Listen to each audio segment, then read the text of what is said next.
Hi, Jenny Yoder here with Healing Grounds. In this video, I'd like to talk about the importance of focusing on our positive experiences and memories. Just recently, I've been going through, I've taken journals here and there and kept information throughout my divorce process, and also there was a time period when I was taking a journal on a regular basis. It was actually every visit with my children. I would do it, but it was only for about maybe a few months. So there are only about a dozen entries. Anyway, I'm going to read one such entry just to illustrate that we really need to focus on the positive when we do have those positive experiences.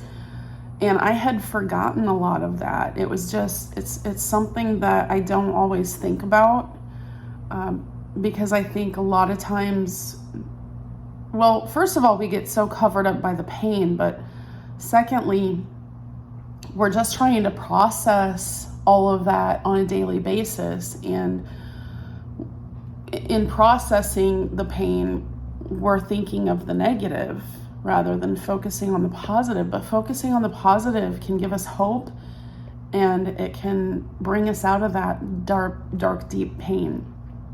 So on this particular day, I'm going to say it was February 28th, 2015. And I said, today with the boys was just as awesome as our recent days past.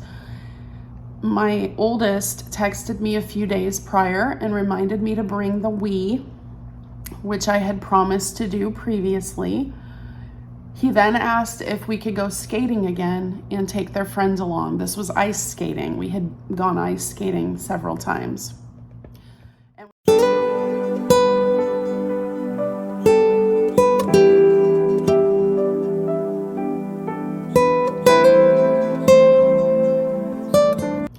And we had a lot of fun.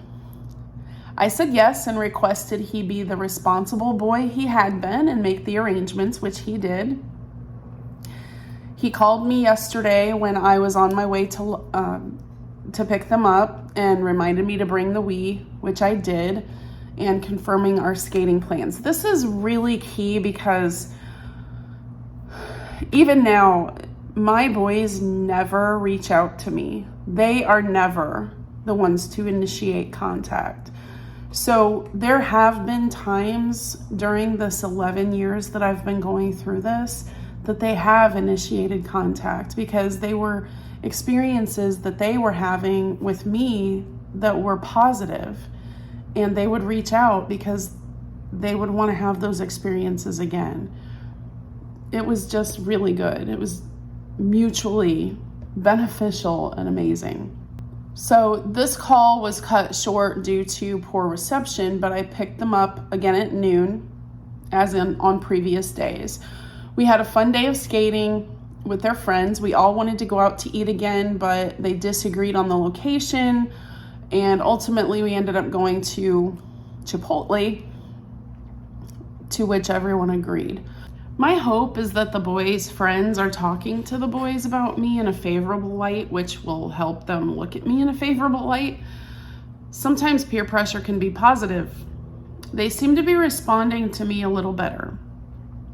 When I was dropping them off, I told my youngest I would drop his friend and him off at his dad's first, since we were going by that house first. When I said this, he made a sad face. I found that encouraging. I feel like he wanted more time with me, but he either doesn't know how to say it or feels uncomfortable saying it, possibly due to pressure from his brother or his dad. There was also an incident with my oldest that was interesting. When we were at Chipotle, we had eaten there only once before, and that visit to Chipotle was their first visit to the restaurant. My oldest was asking me about guacamole, and I explained what it was and suggested he try it, which he did. He said he liked it, but it didn't seem like he liked it because he didn't finish his food. When we went to Chipotle the second time with his friends, the only topping he got on his rice and chicken was guacamole. While we were eating, I noticed he ate all the rice and chicken around the guacamole, which was in a heaping pile in the center.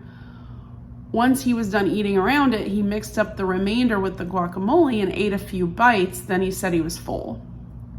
I found it peculiar. Why would he be pretending to like guacamole? I asked a friend who suspects that he was looking for my approval. He wants to show, albeit probably subconsciously, that he loves me.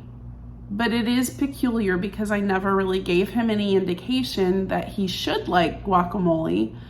I think it's okay, but I don't prefer it. And it's really of no consequence whether he enjoys it or not.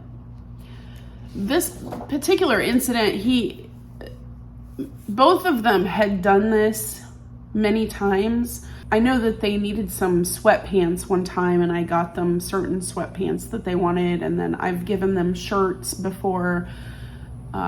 Sometimes just if I liked the shirts and I thought they would like them, I would just get them.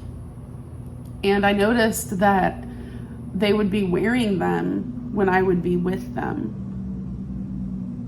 And this happened multiple times.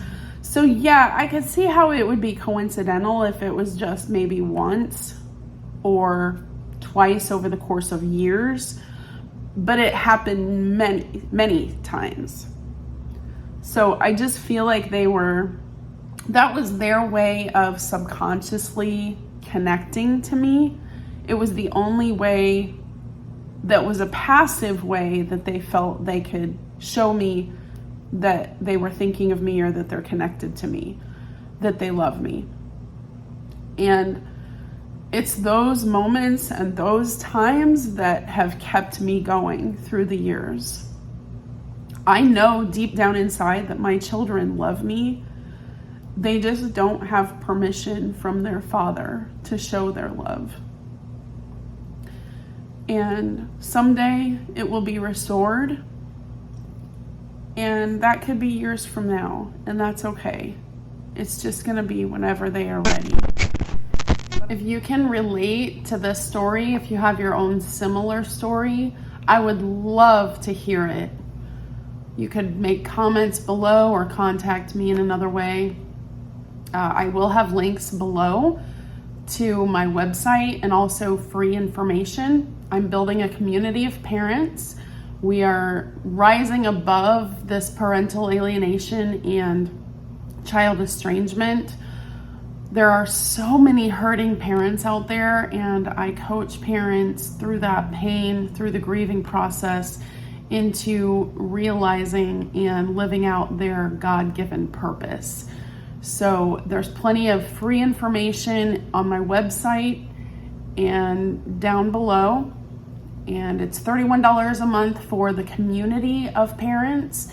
And with that, you get all of my content within that monthly fee, and also weekly group coaching, which is the biggest benefit. So I hope to see you in the community, but I'm never going to give up hope, and I will never give up attempting with them. But I also manage my expectations. I don't expect anything from them. I hope this is encouraging to you.